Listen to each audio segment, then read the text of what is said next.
ప్రత్యేకంగా ఇండ్లు ఇచ్చి ఆదివాసి బిడ్డలు ప్రతి వాళ్ళు సొంత ఇంటిలో ఉండాలి అని మన ప్రభుత్వం ఈరోజు ప్రణాళికలు తీసుకున్నది. ఈ విధంగా ఏ విషయం వచ్చినా వాళ్ళకి ఇవ్వాల్సిన వాటా కోటా ఇవ్వాల్సిందే, అదనంగా ఇంకొంత ఇవ్వాలి.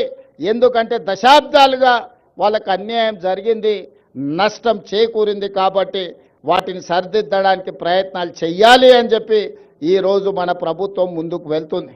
అందుకే ఈనాడు సన్న బియ్యం ఇచ్చిన, రేషన్ కార్డులు ఇచ్చిన, రైతు రుణమాఫీ చేసిన, రైతు భరోసా పథకాన్ని అమలు చేసిన, ఇందిరమ్మ ఇండ్లు ఇచ్చిన, ఈరోజు దేవాలయాల అభివృద్ధి కార్యక్రమాలను చేపట్టిన, ఆదివాసులను గిరిజనులను దృష్టిలో పెట్టుకొని వాళ్ళకి ఏ విధంగా మేలు జరుగుతుందో దాని ప్రకారం ప్రణాళికలు సిద్ధం చేసుకొని ఈనాడు మన ప్రభుత్వం ముందుకు వెళ్తుంది. గతంలో లేనంత గొప్పగా ఈనాడు దళితులకు గిరిజనులకు మన మంత్రివర్గంలో కానీ మన ప్రభుత్వంలో కానీ ఎంతో ప్రాధాన్యత ఇవ్వడం జరిగింది. పరిపాలనలో భాగస్వాములు చేసుకుంటూ ప్రణాళికబద్ధంగా వాళ్ళ అభివృద్ధి కోసం నిర్ణయాలు తీసుకుంటూ ముందుకు వెళ్తున్నాం. ఇవాళ మిత్రులారా, ఈ కార్యక్రమం ఈరోజు సమ్మక్క సారలమ్మ గద్దెల మరియు ప్రాంగణ అభివృద్ధి పునర్నిర్మాణ కార్యక్రమము జీవితంలో వచ్చిన గొప్ప అవకాశం. ప్రతి మనిషి జన్మిస్తుంటాడు, మరణిస్తుంటాడు, కానీ కొద్ది మందికే అరుదైన అవకాశాలు వస్తుంటాయి. ఈనాడు నాకు మా సీతక్కకు ఒక అరుదైన అవకాశం, సమ్మక్క సారలమ్మ గద్దెలు మరియు ప్రాంగణ పునర్నిర్మాణం ఈ జన్మలో దక్కిన గొప్ప గౌరవం. సీతక్క చెప్పినట్టుగా తన జన్మ ధన్యమైంది. ఒక్కసారి గుట్టల మీద నుంచి అమ్మను గద్దెల మీద కూర్చోబెట్టే అవకాశం వస్తే నాకు ఈ జన్మకు చాలు అనుకుంది. కానీ గతంలో ఇతరుల దగ్గరికి వెళ్ళి రిప్రజెంటేషన్స్ ఇచ్చి మాకు నిధులు ఇవ్వండి అని అడిగే పరిస్థితి ఉండే.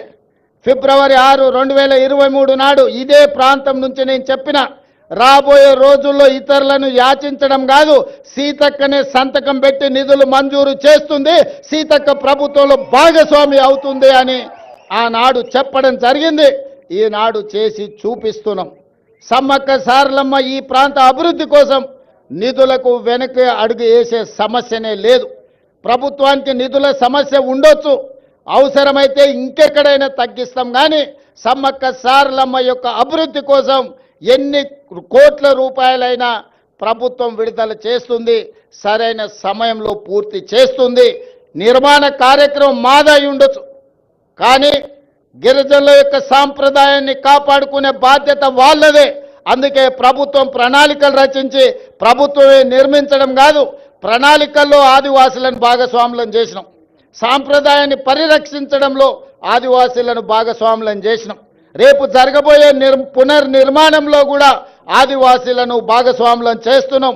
అందులో ఉండే రీసెర్చ్ స్కాలర్స్ని, అదేవిధంగా సాంప్రదాయాన్ని కొనసాగిస్తున్న వాళ్ళ వారసులను అందరినీ కూడా ఇందులో భాగస్వాములను చేసినాం.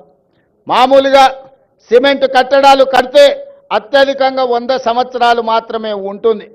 సిమెంటుతో కట్టిన ఏ కట్టడం దాని జీవన ప్రమాణము, జీవిత కాలము అత్యధికంగా 100 సంవత్సరాలు. కానీ రాతి కట్టడాలతో కడితే వందల వేల సంవత్సరాలు ఉంటుంది. దానికి ఉదాహరణే మీ ప్రాంతంలో ఉన్న రామప్ప దేవాలయం. రుద్రదేవుడు ఆనాడు కట్టిన దేవాలయం 800 సంవత్సరాలైనా యునెస్కో లిస్టులో ఈరోజు చేరింది అంటే రాతి కట్టడాలతోని, గొప్ప నగిశీలతోని రామప్ప మందిరం కట్టిండు రుద్రదేవుడు. కాబట్టి ఇయాలటికి అది చరిత్రలో నిటారుగా నిలబడ్డది. అందుకే అధికారులు సిమెంటుతో ప్రతిపాదనలు తెచ్చిన సిమెంటు కట్టడాలు వద్దు, రాతి కట్టడాలతోనే కట్టాలి. రాబోయే 100 సంవత్సరాలకు సమ్మక్క సారలమ్మ మందిరం, గద్దెలు, ప్రాంగణం ఆదర్శంగా ఉండాలి, ఈ ప్రాంతంలో అభివృద్ధి జరగాలి అని ఈరోజు ప్రతి కట్టడం రాతి కట్టడాలతోనే కట్టాలని ఈరోజు నిర్ణయం తీసుకున్నాం. అందుకే ఇదొక గొప్ప కార్యక్రమం, జీవితకాల అవకాశం. ఈ గొప్ప కార్యక్రమంలో మీరందరూ భాగస్వాములు కావాలి, మీ అందరి ఆశీర్వాదం కావాలి ప్రభుత్వానికి. మేము మిమ్మల్ని మనులు మాణిక్యాలు అడగడం లేదు. ప్రజల యొక్క ఆలోచన, ఆదివాసీ సోదరుల యొక్క కోరిక మేరకు ఈ ప్రభుత్వం ఈ ప్రణాళికను తీసుకొని వచ్చింది. 100 రోజుల్లో ఈ పనులన్నీ పూర్తి చెయ్యాలి అని ఈనాడు ప్రభుత్వం టార్గెట్ పెట్టుకొని పనిచేస్తుంది.